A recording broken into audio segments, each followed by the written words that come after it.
रोज की तरह ही तो आज भी नाश्ता दिया था। फिर भी पता नहीं बहू ये क्यों कहती है कि रविवार को ज्यादा काम हो जाता है।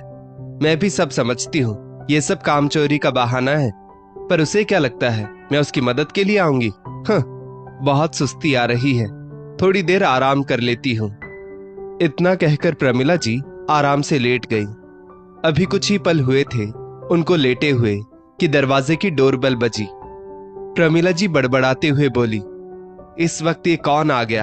और ये सोनी बहू है कहाँ? बार बार डोरबेल बज रही है, उससे दरवाजा खोला नहीं जाता। बहू, ओ बहू, देखो दरवाजे पर कोई आया है। उन्होंने सोनी को आवाज लगाई, पर सोनी शायद छत पर सूखे कपड़े लेने गई हुई थी। जब 2-3 बार डोरबेल बजी तो मन ही मन कसमसाती हुई प्रमिला जी कमरे से निकलकर बाहर आई और दरवाजा खोला। देखा तो सामने सोनी के मामा मामी जी थे। ना चाहते हुए भी उन्होंने कहा, अरे आप लोग, नमस्कार, आइए आइए, इतनी सवेरे सवेरे कैसे आना हुआ? अंदर तो आइए। बुरा मत मानिएगा, आमतौर पर लोग रविवार को किसी और के घर जाते नहीं, इसलिए पूछ रही हूँ।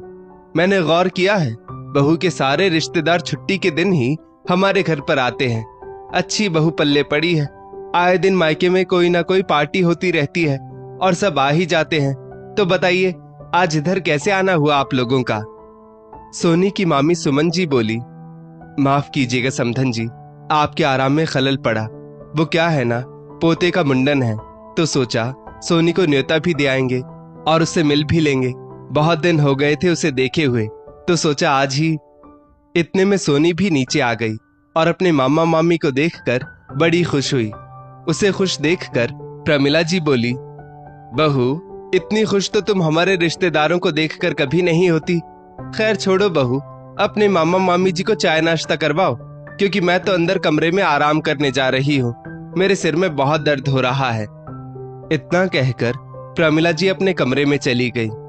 उनका ये रूखा व्यवहार देखकर सोनी के मामा मामी जी एक दूसरे की तरफ देखने लगे। तब सोनी ने बात को संभालते हुए कहा, वो दरअसल मौसम बदल रहा है ना, तो मम्मी जी की तबीयत थोड़ी खराब है, इसलिए।